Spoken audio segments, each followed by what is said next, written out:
There are a couple of franchises that you'd be hard-pressed not to find someone that doesn't have some cursory level of knowledge or understanding. One of those is Dungeons and Dragons. I mean, the name itself gives half of it away. Yet the franchise has had nothing but garbage tier level films. Films so bad they should be cast into the fiery pits of Mount Doom.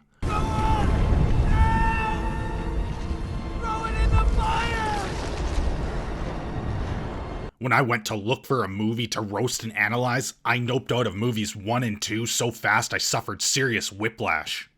Then I found The Book of Vile Darkness, which is by far the most watchable of all the films. It's a low-budget movie filled with a Chicago pizza level of cheese. But just like Rudy, it's got heart.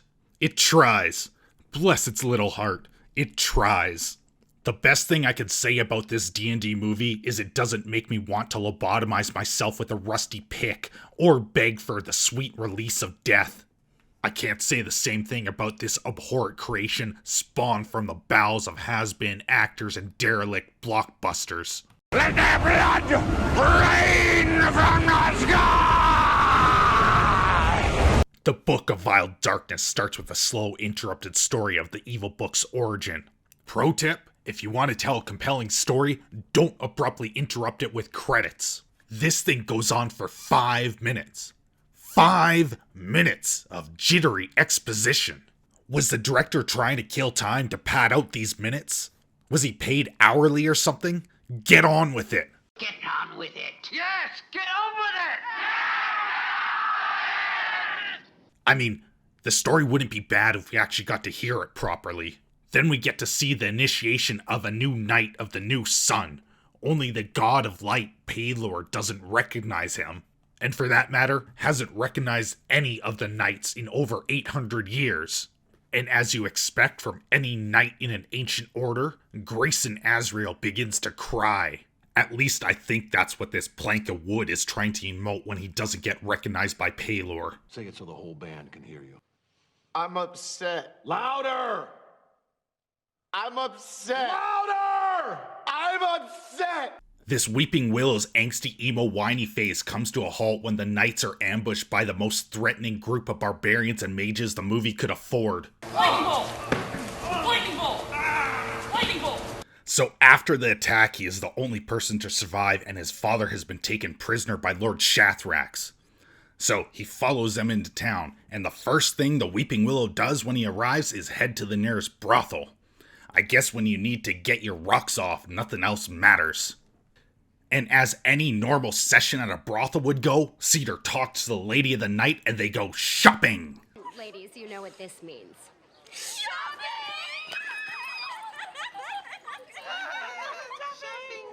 There's part of me that appreciate the movie is playing out like a D&D session. Every good adventure starts with a trip to the local trader. But this is a movie, not a late night session of drinking Mountain Dew to the extreme. Scale of 1 to 10, 1 being not so extreme and 10 being extremely extreme, I give this a 9.5! Since it's an actual movie, believe it or not, it's a waste of valuable time. There's only so much world building and character development that can occur. Spending it with an annoyed vendor does nothing to drive the plot forward. Anyways, back to the pine tree with hair. The streetwalker's brother was conveniently a knight of the new sun as well. My brother was a knight of the new sun. He died a pauper and alone. I mean, what a coincidence. What are the odds the first person he talks to is a brother in the same middling order as himself? A group so small that their entire organization was slaughtered at a single gathering. Given that they're generational, there's a good chance they were related in some way. Silence, foul wench! I do not need you to open your legs. I need you to open your mouth. Stop. This is a weird way to talk to your sister. I will not be seduced with your feminine wilds. That's it. I'm telling Mom. Right. Anyways, the unfair maiden tells the walking fern that there's another group working for Lord Shathrax that is searching for an old relic. Then she tells him to join the group to find the 2x4's father. Hold up. What happened to the actual group we just saw that has his dad? How is it easier to infiltrate some new group than follow the old ones? Whatever, just go with it. The street hustler then tells him that he will have to do things that will break his sacred vows. How does she know all this?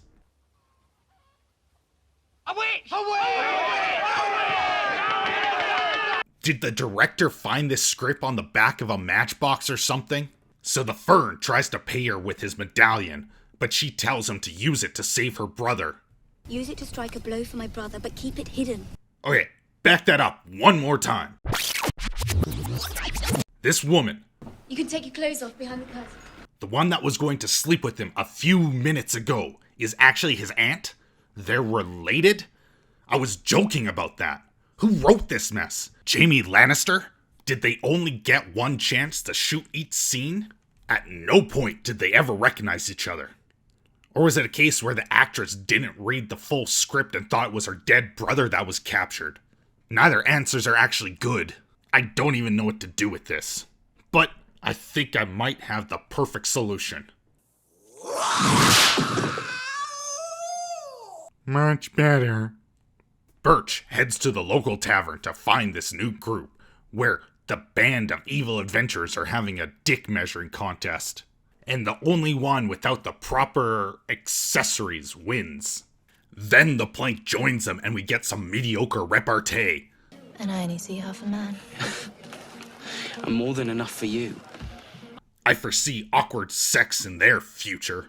So Miss Thunderfist tells Grayson in order to join their little band of miscreants, he needs to kill some random person in the bar. And then we learn this dude spits bugs. I'm not a dentist, but seek help immediately, or grab some freaking mouthwash. Well, the plank is saved when one of the bankrupt Legion of Doom attacks him and he kills the guy in self-defense, which earns him a spot. After murdering one of their party members, they head out on their quest, where things immediately get off to a rough start. I'm proficient with both hands. At carving. Shall I show you?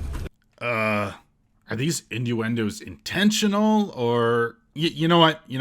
Never mind. I don't want to know. Well, this is getting weird. What's a dungeon without a dragon? I can appreciate that they kept the effects at a distance so its flaws aren't obvious. But that doesn't last long. They soon put their janky dragon on full display. But first we get this delicious gift.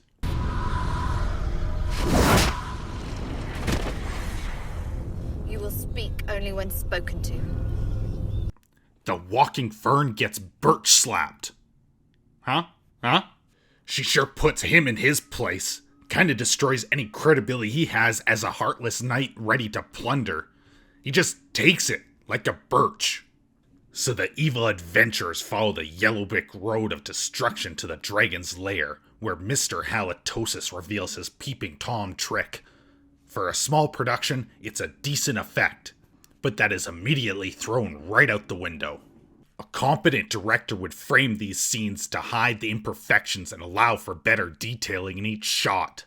They went in a different direction. He chose poorly. But the shrubbery saves the day, and Miss Powerfish shows sudden concern. Well, Grayson begins to reveal his true intention when he wants to rescue a few survivors. I mean, let's be honest, he's been as skilled at deception as a kid caught stealing cookies. I guess he rolled a nat 20 on his saving throw. The League of Extraordinary Assholes return to the town with the survivors, where there is much rejoicing. They all begin to party like it's $11.99, and the Halloween version of a sexy witch gets jealous when some other woman is interested in the particle board. In the background, the others take the night off to do whatever they enjoy the most, tormenting widows and backstabbing people, like any good spring break vacation. Miss Bipolar brings the log back to her room, where the movie turns into a porno. Bow chicka wow wow!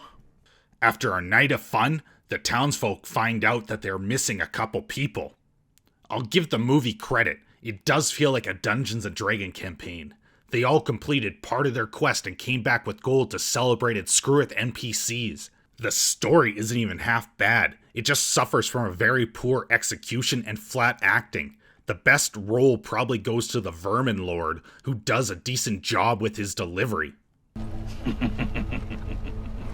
So the chaotic evil Funky Breath just wants to see the world burn and executes the town's mayor after they struck a bargain. A fight ensues, killing happens, and Poplar saves a group of kids. But Scarface sees him, only he keeps the information to himself. It's a secret. Well, now that they have gold and the horn, the group decides to end their journey, which puts the plank in a sticky situation. When the Weeping Willow has a dream reminding him of his father's bondage adventures, the Knight of the New Sun dishonors himself and commits cold-blooded murder, then frames his victim as a thief. Afterwards, the group turns on itself and they lose one more member. The 3 left over return to their original mission of bringing the horn back for a reward. Then we get an extra special cameo. One of the creepy twins from The Shining after she tried to kiss a blender arrives. This creature, called the Slaymate, feasts off negative energy to sustain itself. Set this thing loose on Twitter and you'll create perpetual energy. So after breaking all the vows the plank holds dear, he passes a little monster's test. But Sabrina the teenage witch fails because she's now in love with a stick. This calls forth some undead knight that stabs Vermin Lord in the back, presumably to avoid the stench of his breath. Well, the stick kills the creature and saves the girl, which also contains the book inside. So now it's time to meet Lord Shathrax, the man, the myth, the legend. The guy with his lips stapled shut and bikini babes that spent far too much time at Coachella speaking for him. Doesn't anyone notice this? I feel like I'm taking crazy pills!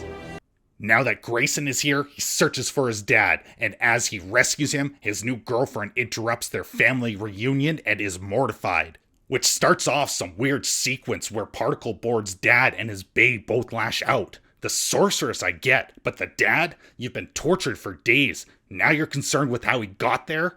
Come on. Like, dude, pick your moments. He is legitimately ready to refuse help. They try to run, but as it turns out, they aren't in a regular castle. They're inside some floating Alcatraz fortress. Welcome to the Rock. His dad begs him to end his life, but the stickman refuses, saying he'll not break another vow. Instead, he will fight. This earns him Palor's favor, becoming the first real Knight of the New Sun. Only Lord Halitosis wasn't actually dead. It was a ploy the entire time. They needed Grayson to get here on his own. You used me from the start. Lied. Gambled with my life all to get him. Here. Correct. Which makes as much sense as pouring your milk in before your cereal. The more time you spend thinking about this, the greater your chance of a brain hemorrhage. It's the stuff. It's like pure concentrated evil. The Vermin Lord didn't know Grayson until later, and the sapling was deemed unworthy for a blessing. It opens way too many holes. But let's just move on. So, the Vermin Lord incapacitates the twig. Now they're ready for a ritual. Grayson is strapped into a machine and tortured for liquid pain. Well, the sorceress can't handle seeing him suffer, so she gets all handsy and steals Palor's amulet to give it to the log. The amulet works, kills all the people, except for the sorceress. Then we get a 30-second scene where they discuss leaving together, but decide to part ways. The end. No, seriously. That's how it ends. It really does end as abruptly as it sounds. I guess the player caught up to the DM's story, then rolled a nat 20 and he had to come up with a resolution on the fly. If you can even call this a resolution, it feels more like part 1 of an epic gaming session. Whee! It's like the director realized he only had 2 minutes of film left, then crammed it all in. I had to actually rewind to make sure I didn't black out and miss the real ending. If the story carried on, I would probably watch it. Honestly. The acting is flat, the characters aren't well explored, the dialogue is silly, the effects are bad, yet I find it oddly enjoyable. With a few tweaks, the film could be rather good. We have the last paladin in his order, setting out on a mission to save his father and prevent unspeakable horrors from ravaging the earth.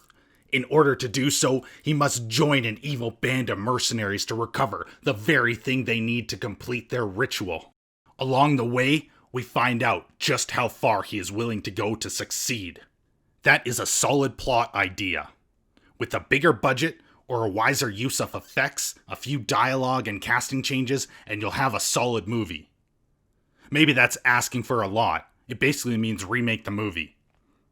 Or maybe I've watched so many garbage movies that I've snapped, because even without the changes, I still enjoy the film.